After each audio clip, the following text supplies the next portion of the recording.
Hello, and welcome to the Insights podcast series. I'm your host, Anand Daniel. We are bringing to you another special episode of the Future of X mini series, in which we discuss advancements and innovations underway in categories and industries that are changing fast. As the world changes because of the pandemic and its lingering after effects, the future is coming to us at full speed. This series is an attempt to understand and make sense of everything that's rushing at us.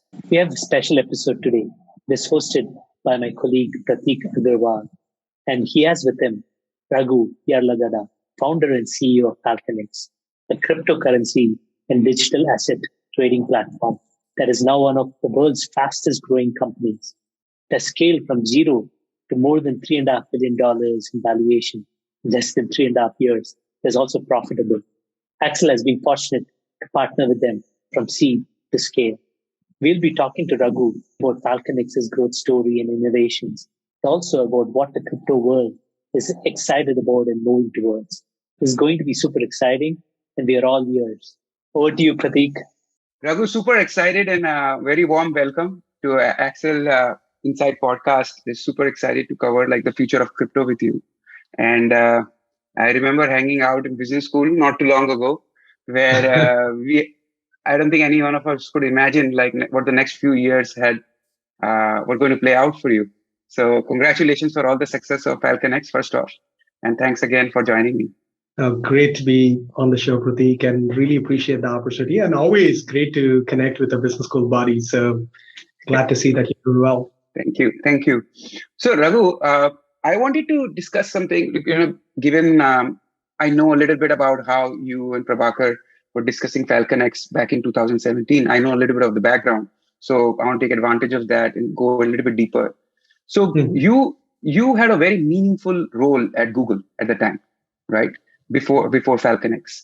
And in 2017, mid 2017, early 2017, it wasn't all that clear, at least to the rest of us, where crypto is headed. But you left that job, a very, very important job, and you went all in on crypto, and you started this company. So I just wanted to understand, if you can share for the audience, how did you build your conviction? Because that was not a trivial decision. So could you talk a little bit about what were the moments that led up to this, key moments that help you build that conviction? Absolutely. Back when Prab and I jumped into crypto, there are two other factors that were playing. One factor is exactly as what you said, right? Jobs that we really enjoy and love, and creating large impact through the roles that we're in. The second factor is middle of 2018, early 2018, crypto wasn't doing very well. So a lot of friends, what crypto now? Amidst all of this, so it was what was considered to be a crazy time. But Pratik, I think the three factors that played a huge role in that decision.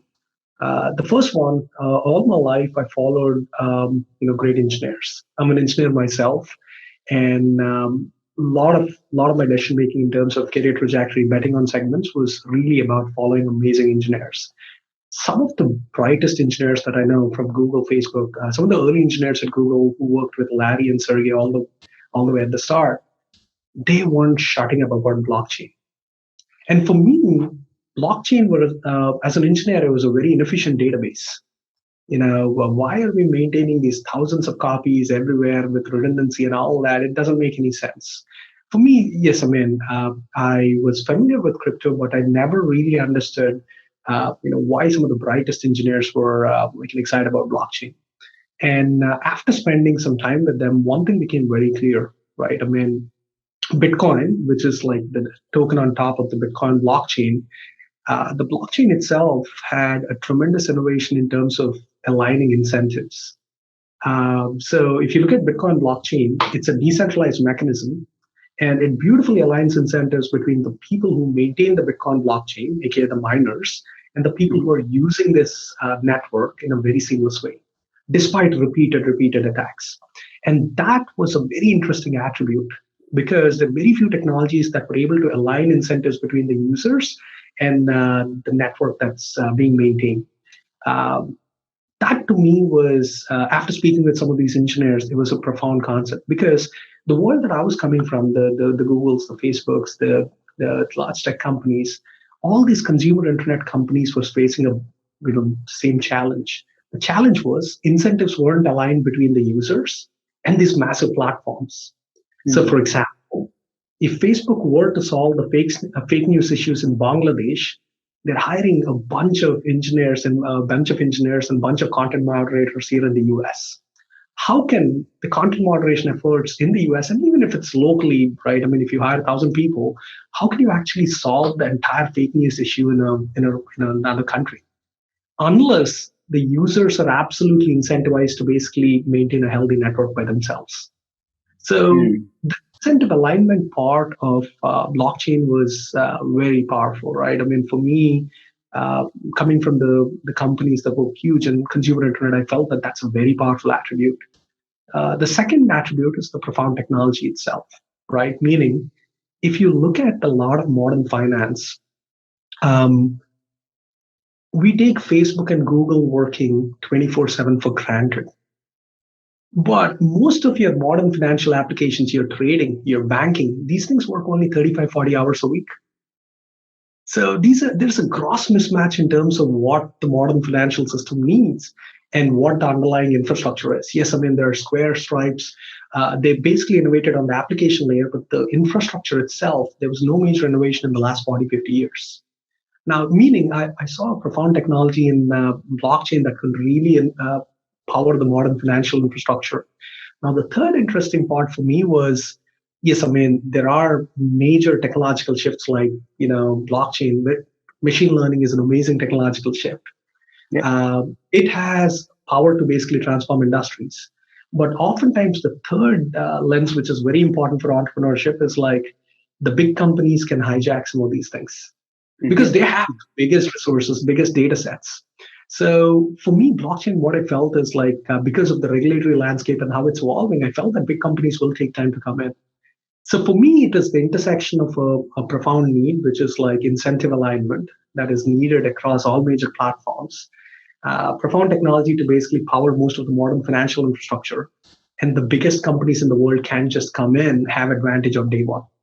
So very rarely the three circles intersect, and that is a big reason why we jumped in. That's pretty cool. And I remember at the time, like the flavor of the season there were a bunch of ICOs going around, everybody and their brother was building exchange. And those were the kind of business models popular at that point. What made you guys zero in on FalconX? And what was the original kind of insight and idea that you started with? I'm sure it evolved a lot in the first couple of months and years. Sure thing, Pratik. Yeah. I think the big insight or the big thesis that we were focused on since day one is we believe in the next 5-10 years, a lot of world's value will be tokenized in some form or shape. So crypto is a part of tokenization, but not entire tokenization revolution. So crypto is a part of it. Your fiat is getting tokenized very heavily in the form of stable coins. And potentially we have central bank issued digital currencies hitting the markets in the next 1 to 5 years. And it could be tokenized equities. It could be Fortune 500 companies tokenizing themselves to align incentives. Whatever be the form factor, we believe a lot of world's value is tokenized. And if most of the world's value is tokenized, the world needs a gateway to navigate it, whether you're a retail customer or an institutional customer. So that was the thesis, right? The world is getting tokenized. The world needs a gateway to navigate this. A gateway as big as Google in the early days of internet. Can we build that gateway? So that was the thesis and the trigger point. That's fantastic. And what were some of the assumptions that when you went in with the initial hypothesis of FalconX? What worked? What didn't work? What did you have to adjust to finally get that very valuable product market fit? Absolutely. I think one of the biggest adjustments that we had to make, Pratik, the initial thesis is, as we discussed, the world is going to tokenize. Let's build a gateway for it, which means the infrastructure company that can help anyone access this digital asset world. The original thesis is let's build a platform that applies to retail institutions, all of them together. But then, as an engineer and a product manager, it became very evident to me that the use case designing for a specific use case for retail meant very different things compared to designing a specific use case for institutions. What we felt was retail, the use case is different. The market is congested. There are a lot of, from a regulatory standpoint, there wasn't as much clarity either around, especially around the retail side. So for that reason, 4 to 6 months in, as we're building the underlying core technology, we decided to focus completely on institutions. And in 2018, that was a big unconventional decision, right? Because institutions didn't really exist in crypto in 2018. People were like, you're building what for institutions in crypto? It was like a ludicrous concept. But what we felt was like when we look at data, most of the asset classes that are mainstream, 60 to 80% of that asset class is now controlled by institution once the asset class matures. So if you believe that tokenization is going to happen, by most other form factors of instruments that we've seen, most of it should be controlled by institutions. And no one is building anything very powerful for institutions. So that is why we latched onto institutions. I remember very clearly, of all the people that we spoke with, everyone is like, institutions, what are you talking about? Are you sure? There is conviction on the people front, but on the idea, people were like, crazy. But Accel was, I'm not plugging this because it's Accel. I don't mind if you do. It genuinely was definitely Accel believed in the conviction. They saw the data. Shaker played a huge role in supporting that major decision point around focusing on institutions. That makes sense. Anything that sells to institution works for Shaker. It could be crypto, it could be software. So I think there was more going on probably than you thought that time. But that's pretty incredible. And actually, for the uninitiated, could you maybe describe what FalconX is today and what are the different services do you offer? Who all do you serve? And then we could go a little bit deeper. Absolutely. FalconX is a one-stop shop for institutions. I'll break those two phrases, one-stop shop and institutions. For any institution on the planet that's thinking about digital assets, whether you're the world's largest hedge fund, asset manager, retail aggregators, powering retail customers but want liquidity on the back end, any institution that's looking to navigate digital assets, we have everything that you need to be crypto ready in a matter of 24 hours. What that means is typically 3 services: trading, credit, and clearing. Trading. How do I get reliable, great pricing in different form factors? That's all the technology around trading. The second thing is credit, right? How do I wrap the views that I want to express in the market by taking leverage, by delaying the settlements, right? If I have $1 million, but I want to express a view in the market for $2-3 million, how do I do that? That's all about credit. Clearing is how do I safely store digital assets and move them from point A to point B. So we offer these 3, major lines that any institution would need to navigate for digital assets. And when you say institutions, could you talk about maybe what were the initial set of institutions that you started working with in FalconX, and what does the kind of group look now? Yeah, that's an exciting question, Pratik. It evolved a lot. So 2018 to about later 2019, maybe very early 2020, a lot of institutions in crypto were quote unquote crypto native. What that means is these are hedge funds built for crypto, by crypto. They're only trading crypto. There's no other mandate, right? So it was predominantly crypto native institutions.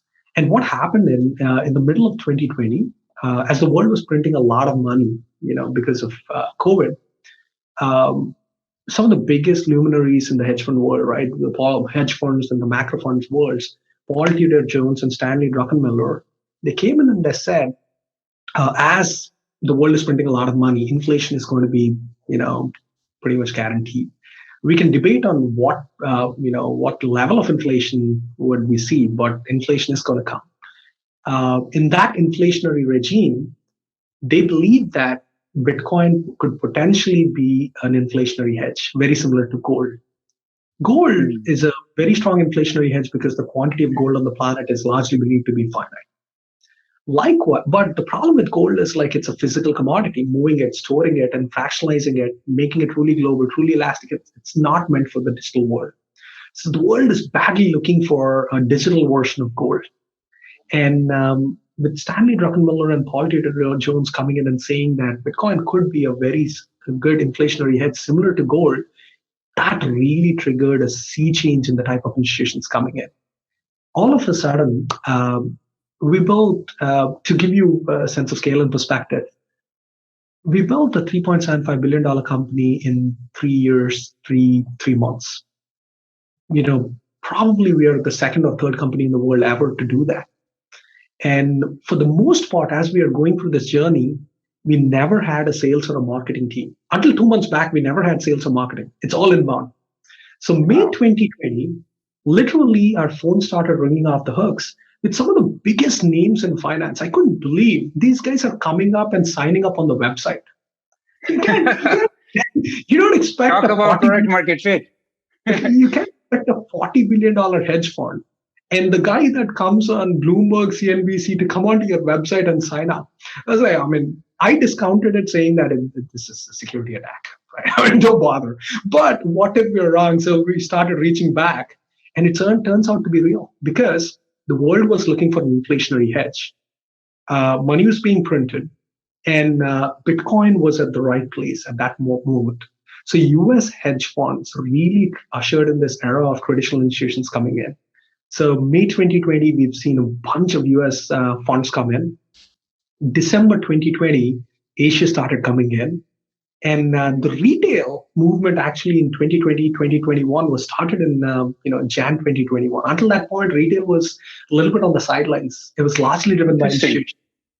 Now, I can talk about the journey and how these guys evolve once they come in. But to answer your question, it was crypto native to start with. From May 2020 onwards, it's a huge influx of traditional institutions coming in. Fascinating. And talking about institutional adoption of crypto, like for the community, for the true believers, what does it mean? What does it mean to have institutional adoption of crypto assets? What are the implications for the entire community? Absolutely.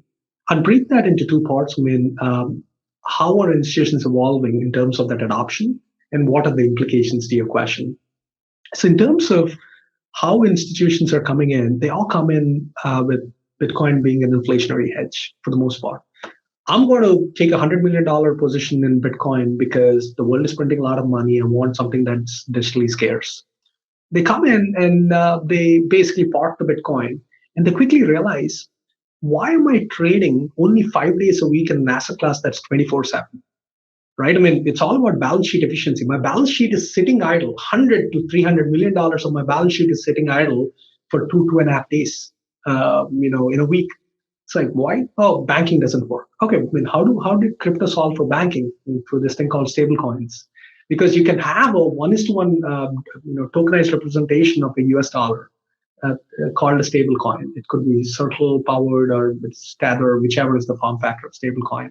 So they all basically touch stable coins because they want 24/7. And once they get into stable coins, they're like, okay, what is a stable coin powered? Oh, there's this thing called Ethereum. This is interesting.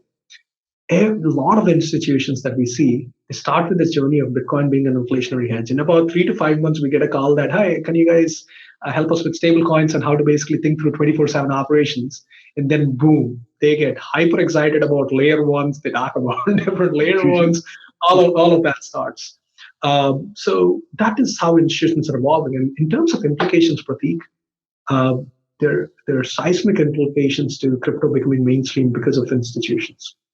The difference between a retail-only market and a retail plus institutional market is, if you look at the amount of money that comes in, I'll give you an example. The world's largest Forex broker, one of the world's largest Forex broker, they're sitting on $70 billion of money that's earning zero interest rate. And, in crypto, the yield and return is much, much higher than your conventional vehicles. As a result, even if you divert a portion of that, that is like as big as 10, 20 million retail users coming in. So the amount of money that's with institutions is tremendous. So I would break the impact into 3 buckets. First and foremost, the market size of the market cap, for it to actually grow exponentially bigger, you need institutions coming in. Without institutions, with retail-only landscape, it's roughly 400 to 600 billion. Now we're seeing about a $2 trillion market cap. Institutions had a major role to play. So one is market cap. Number two, the stability of the regime, right? With retail-only players, we've seen crypto be extremely volatile, right? I mean, everything is a shaker and mover and a shaker in the market. Institutions, a bunch of institutions are much more longer-term, macro-centric. If you're thinking about Bitcoin as an inflationary hedge, I'm not touching it for 3, 4, 5, 6 years because inflationary hedge argument, it's a much more macro thesis. So it brings us a sense of stability. Number three, the most important thing that can happen also is like the infrastructure and everything gets cleaned up. 2016, 2017, navigating digital assets, Pratik, was incredibly hard, right? I mean, you're paying 2% to buy Bitcoin. Now you pay 5 to 10 basis points to buy the same amount of Bitcoin. So the market infrastructure through players like FalconX got extremely efficient for everyone.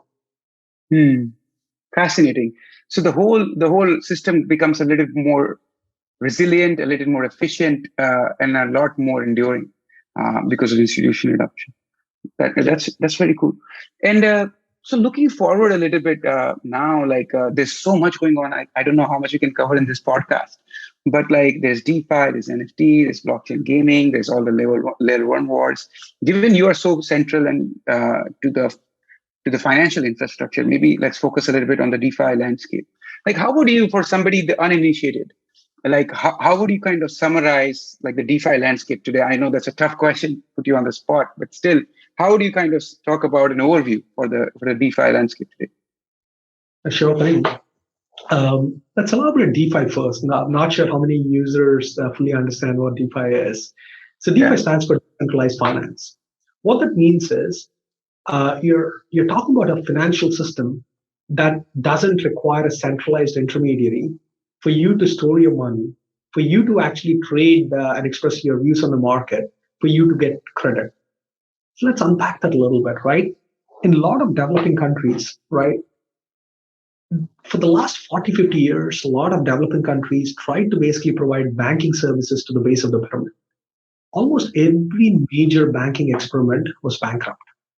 The countries funded them because there was no efficiency in it. The public governments were propping or basically supporting the banking infrastructure because the overhead to basically take banking to the masses was extremely high. As a result, they were never profitable, to put in a brief summary.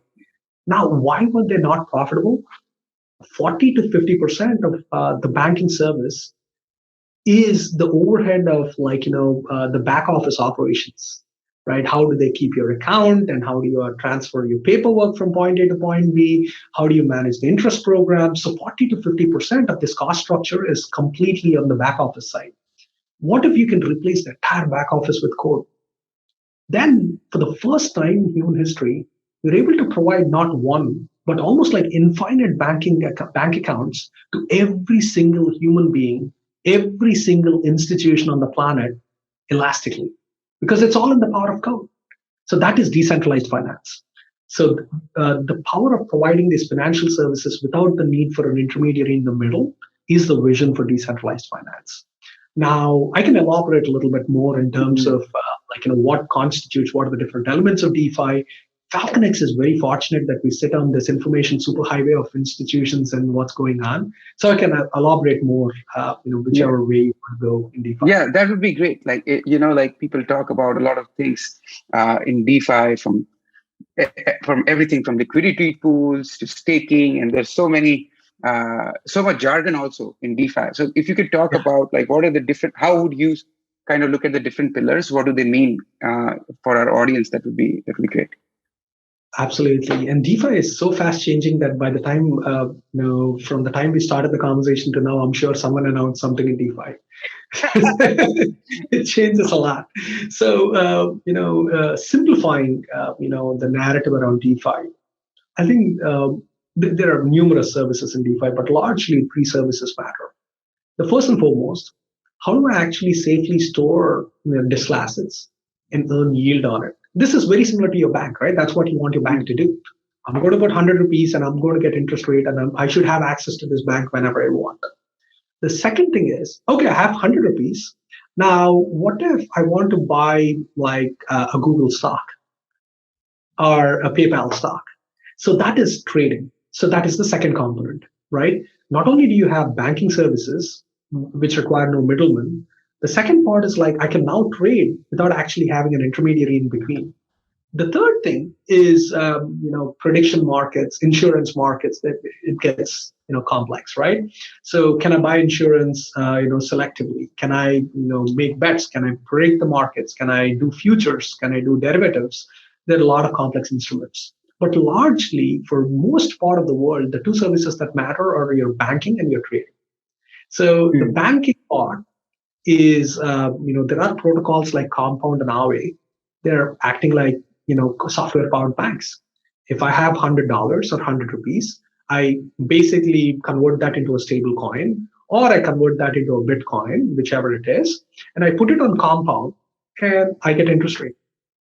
And how Compound generates interest is also a very fascinating thought exercise. But literally in a regime where, in the US, my personal bank account is paying me 5 basis points, which is 0.05%. Practically nothing. In some countries, it's actually negative because as the world is inflating, banks are not giving you much interest. On the DeFi side, if I put my 100 rupees, I'm getting 3 to 5 rupees of annualized interest, which is a big deal. So your conventional banking system is giving you pretty much zero, and DeFi is giving you 3 to 5%. So that is banking. Now on the trading side, it's called decentralized exchanges. Without the need for middlemen, you can convert your US dollar or Indian rupee into Bitcoin seamlessly all by yourself. And the beauty of this infrastructure is it's 24/7. It's truly elastic. 24/7, we discussed this in the prior part of the podcast, right? What does elasticity means? Most of financial systems, if you want to take a loan for 2 hours, 42 minutes, 32 seconds to fuel a specific trade that you're doing, traditional financial infrastructure can support that elasticity.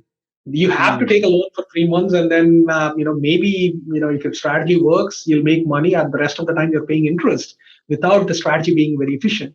Or you can, at the very best, take the loan for 3 days. But DeFi means you can elastically apply the loan that you want, borrow the amount that you want for specifically the time that you want. So I can, for the first time, borrow for 2 hours, 42 minutes, 38 seconds very precisely and pay the interest rate only for that period of time, 24/7, anywhere in the world. So those two services are actually seeing a lot of real world applications already. Fascinating. That's really fascinating. And so you talked about like the banking part as well as this part. What do you feel are now two things? So one is like the regulatory landscape around, and today is a special day, right? Today we are sitting on like 62,000 Bitcoin because the ETFs seems like they're going to go through. So where is the regulatory landscape today? Like, where do you feel like there's still more reassurance needed and more problems to be solved? And how far have you come along? Like, what has been resolved in the last 4 years? And what do you think are still big things that need to be resolved on the regulatory side? Absolutely. First off, if you look at the 2017 bull run, it was largely speculation. Now, something will happen. There is a lot of excitement, but we don't know what the exact application is. But something is going to happen, so we'll invest.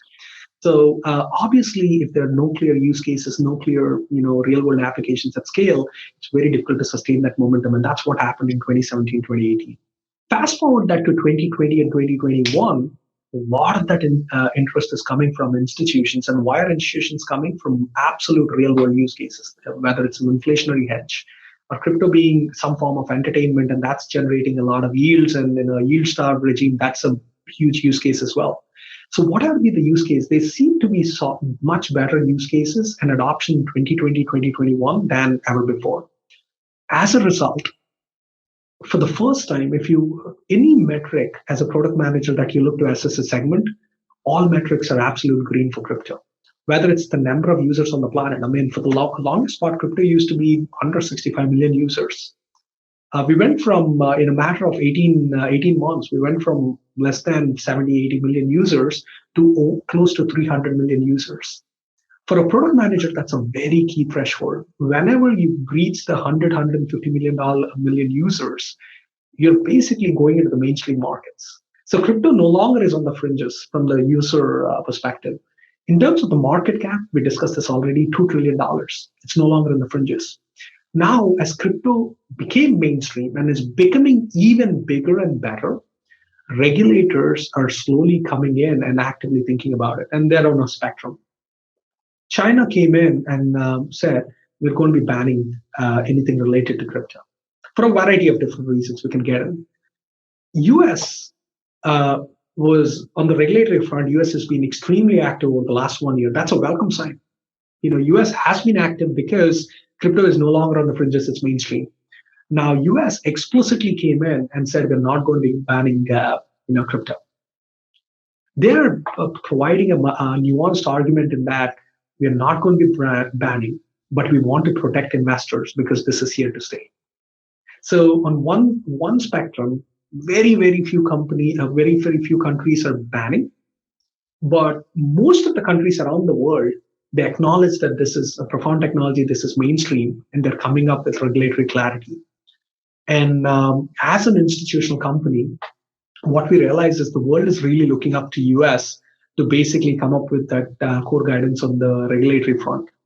SEC, CFTC, and a variety of different regulatory bodies here in the US are, brainstorming, whether to classify some assets as securities versus not. There's a lot of work that's going on. But largely, Pratik, to your point, US not banning crypto and taking a stance is a very strong signal to a lot of other countries, including for India. Yeah, makes sense. Makes a lot of sense. And like India has gone back and forth, right? As we read it in the news, it keeps settling. But in terms of now, talking a little bit, like we have such good context in terms of the future of crypto, what do you think are like big white spaces that you feel are like fertile neighborhoods for entrepreneurs to go after? Like if Raghu was starting today, what would Raghu be evaluating? So that's a fascinating question. The first order, question is, do I want to basically start an infrastructure company or do I want to start a protocol company, much more decentralized, protocol or DeFi related? That's the first order question because these two things are very different, right? Building a protocol is very different from building an infrastructure company. So once you make the decision, there are pros and cons, obviously. Once you make the decision, are you building a centralized company or are you building a decentralized company? For example, if you decide to build an infrastructure company, meaning I'm going to provide platforms for people to access all of the digital asset revolution, whether it's like banking or trading or people doing their NFTs or gaming on blockchain or using blockchain for supply chain. I'm building an infrastructure company. The minute you make that decision, are we building a decentralized infrastructure company or a centralized infrastructure company? Decentralized infrastructure company is like thinking about a protocol and having a share in that protocol growth. Centralized company is like FalconX, right? I'll make accessing digital assets for any institution on the planet seamless. Whatever they need in 24 hours, it needs to happen. So that's the first order. But then you get into the very specifics. Are you thinking about trading, credit clearing? There's a lot of nuance. The green spaces that I see for entrepreneurship, I see a tremendous opportunity in decentralized finance. Because, we grew from 60 million users to 300 million users. There's 7 to 8 billion people on the planet. And all of them will need financial services, especially as the world is printing a lot of money. How that money percolates and how that money is allocated and how that money is growing is going to be the next decade. The next decade is every major company is going to be a fintech company. If that is a megatrend that you're sitting on, decentralized finance could be very powerful in terms of providing financial services to 7 billion people for the first time. So there is a lot of opportunity on the decentralized finance side. There is a lot of opportunity on the infrastructure side. The centralized infrastructure, whether it's for retail or on the institutional side, especially on the institutional side, the type of institutions that are coming in is just remarkable, right? What news and media covers is like probably just a tip of the iceberg. Over the last 2 weeks, I got a chance to meet with 6 out of the top 10 hedge funds on the planet. They're talking about meaningful allocations to crypto, and the names, it's just remarkable to see all of them come in. So on the institutional side, there is white space, especially still there is white space around the trading infrastructure. There is white space around the credit infrastructure in different countries, right? I mean, in geographies like India, there is sizable white space for institutional crypto. Very cool. Very cool. In the remaining few minutes that we have, I also want to touch upon the cyclic nature of crypto. Like this, there has been booms and busts, and even right now, people on different sides, are we on a one-way boom, or there is temporarily hype, overhype? What's your personal view, and do you feel that there is some kind of froth in the market today? And what would in the ICO boom and bust? What triggered that in your hindsight? And do you feel right now there is something brewing that can create another temporary major correction? Yeah. If I know the answer for that perfectly, we would make billions immediately. So this is subject to opinion, but this is a opinion that's informed by a lot of institutions who spend hundreds of millions of dollars on research. It's very fortunate to basically learn from them. So the way I would characterize that, Pratik, and there are two things that are intertwining: the global macro backdrop and crypto itself, or digital assets itself. And these two things play off each other, right? I mean, the global macro backdrop is the world is printing a lot of money. And as the world is printing a lot of money, inflation is a very real thing. And a lot of retail and institutional investors, they're all looking for vehicles where I can park my money so that my money will grow. That is a very powerful trend that's driving crypto. So if the world continues, the macro backdrop of the world continuing to print money, and that is going to give a lot of tailwind, a lot of power to crypto in terms of crypto, growing even stronger, bigger, better. That will tremendously accelerate crypto adoption in every facet. Will the money printing stop? How will it continue? At what rate do we print money? I don't know. But no politician will ever be fired for printing money, especially in a democracy. Sometimes for the right reasons, right? I mean, we couldn't have come out of this pandemic as quickly if we didn't print that money. So that's the backdrop. If the world prints money, I think that's going to be a very strong tailwind, very strong, compelling force for crypto. Now, crypto itself, once we pass the tipping point of $1-2 trillion market cap, if the entire macroeconomic side of the world, if it goes into correction, that'll potentially impact crypto as well, right? There's no question. But if the macro backdrop remains strong, crypto, I think once you cross the $1-2 trillion, it's not like a seismic, shake to everything crypto. There will be a lot of uneven correction. NFTs could go through a corrective phase. Gaming could go through a corrective phase, right? Bitcoin could probably move sideways, or layer ones could go through a corrective phase. So we think it's going to be an uneven correction as long as the macro pressure is there, macro positive pressure is there. In terms of where the corrections could be in crypto, largely I see reasonably healthy fundamentals in terms of usage, actual adoption, the number of users, the number of institutions coming in.